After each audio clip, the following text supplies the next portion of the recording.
So ఈ దేతడి అనే కథ పుట్టడానికి కారణం ఆదిత్య.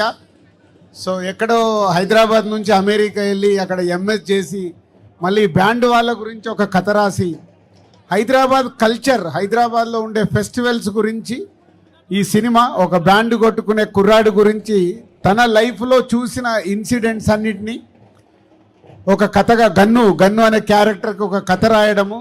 ఆదిత్య హైదరాబాద్లో ఉండే ఎల్లమ్మ లగ్గం దగ్గర నుంచి ప్రతి ఒక్క ఫెస్టివల్, బోనాల్ది కానీ, వినాయక చవితిది వచ్చేది కానీ, అమ్మవారిది కానీ, అలాగే సదర్ కానీ, ఇలా హైదరాబాద్ కల్చర్ గురించి ఈ సినిమా తీయబోతున్నాడు. సో ఆల్మోస్ట్ ఒక 1 year నుంచి ఆశీష్ అండ్ ఆదిత్య అందరి బ్యాండోళ్ళ చుట్టూ తిరుగుతూ వాళ్ళ కథల్ని తెలుసుకుంటూ వాళ్ళ లైఫ్లో ఉండే ఇన్సిడెంట్స్ అన్నిటినీ పోగు చేసి ఒక దేతడి అనే కథ ఫైనల్గా రాశాడు. సో ఈ ఈవెంట్కి స్పెషల్గా ఆదిత్య అందరి బ్యాండ్, హైదరాబాద్లో ఉన్న బ్యాండ్ కంపెనీస్ అందరి దగ్గరికి వెళ్ళి ఈరోజు 600 మంది ఫ్రీగా వాళ్ళ గురించి సినిమా తీస్తున్నారని తెలిసి ఫ్రీగా వచ్చి ఈరోజు ఈ ఈవెంట్ చేసినందుకు వాళ్ళందరికీ మా తరపున ధన్యవాదాలు. ఆల్ బ్యాండ్ పీపుల్, హైదరాబాద్లో ఉన్న బ్యాండ్ కంపెనీస్ అందరికీ మా ధన్యవాదాలు. అండ్ దేతడి ప్రాసెస్లో ఆశీష్ 1 year నుంచి బ్యాండ్ వాళ్ళ దగ్గరికి వెళ్ళి ఒక్కొక్కటి ఎలా కొట్టాలి, ఏంటి, ఎన్ని బ్యాండ్స్ ఉంటాయి, ఎన్ని రిథమ్స్ ఉంటాయి అన్నీ నేర్చుకొని ఈ సినిమా కోసం రెడీ అయ్యాడు. సో ఈ Dethadi Aditya and Ashish and team చేస్తున్న వాళ్ళ ప్రయత్నానికి ఆల్ ది బెస్ట్ చెప్తూ సినిమా చూసే వరకు మనం వెయిట్ చేయాల్సిందే.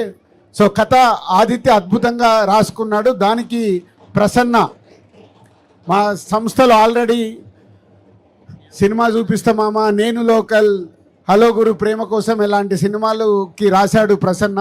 సో ఆదిత్యతో పాటు ప్రసన్న ఈ స్క్రిప్ట్ని ఫుల్ ప్లేడ్గా తయారు చేసుకొని సో తొందరలోనే హైదరాబాద్ కల్చర్ మీద ప్రపంచానికి ఈ సినిమా చూపించబోతున్నారు team. So all the best Aditya, Prasanna, Ashish and team అందరికీ. అండ్ మ్యూజిక్ ద్వారా కూడా కొత్త జునేద్ అనే మ్యూజిక్ చేస్తున్నాడు. ఇలా ఓల్డ్ టీం ఈ సినిమా గురించి కష్టపడుతున్నారు. సో అల్టిమేట్గా ప్రేక్షకులకు నచ్చేలాగా హైదరాబాద్ కల్చర్ని ప్రపంచానికి చూపించడానికి ప్రయత్నం చేస్తున్న వాళ్ళందరికీ all the best and congratulations. Sakshi TV ప్రసారాలను నిలిపివేయడం చట్టరీత్యా నేరం. సాక్షి టీవీ ప్రసారాల కోసం మీ స్థానిక కేబుల్ ఆపరేటర్ని వెంటనే సంప్రదించండి. డిటిహెచ్లో, ఇంటర్నెట్లో కూడా సాక్షి టీవీ ప్రసారాలను వీక్షించవచ్చు.